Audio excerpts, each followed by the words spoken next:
Tony Katz, Facebook, Tony Katz Radio. Be sure to like the page, subscribe to the podcast at TonyKatz.com. I ask with all sincerity and all honesty, who really opposes gun reciprocity? I didn't say you had to carry a gun, although I think you should. I didn't say you had to own a gun, though I think you should if you're trained in it.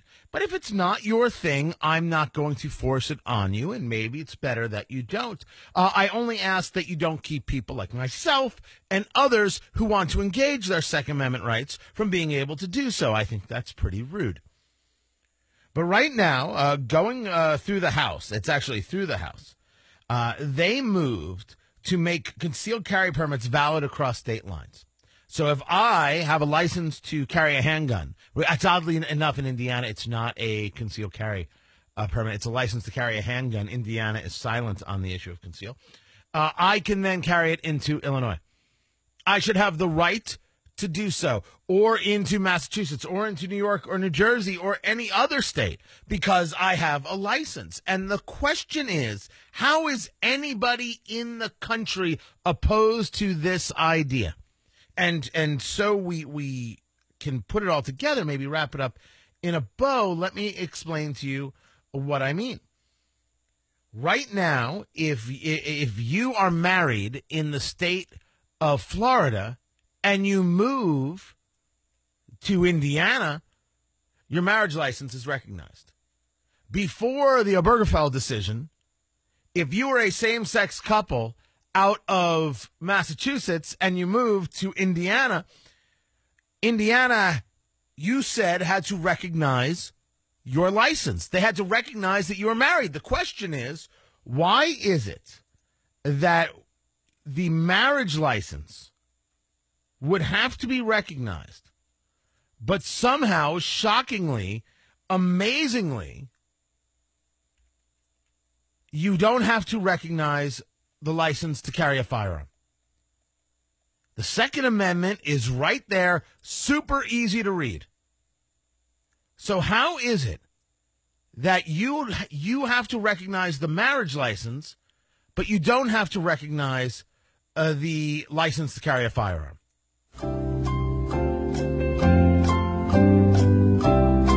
I do wonder.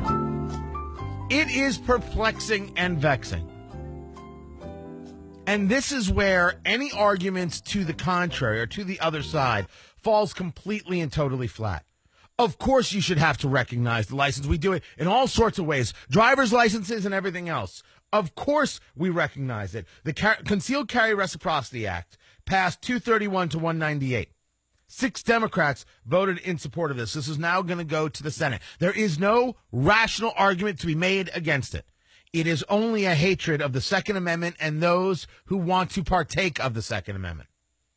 That's all it is, nothing more, nothing less.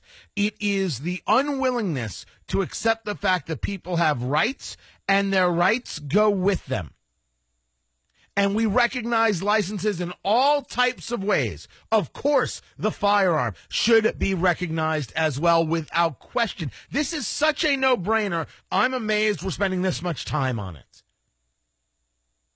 Shannon Watts has no argument. Michael Bloomberg has no argument. Michael Moore has no argument. Rosie O'Donnell has no argument. There is no argument to be made here. I noticed I didn't go the whole idea of constitutional carry. I didn't discuss any of that. I said licensed. There is no argument. Of course it should be recognized, your concealed carry permit or your license to carry a firearm in any other state. You do not give up your Second Amendment rights when you travel across a state line. You do not give up your right to protect yourself and defend yourself and your family, the ones you love, when you cross over a state line. Same-sex couples didn't give up their right to be same-sex couples when they crossed over a state line. This conversation is over before it starts. Of course you have the right.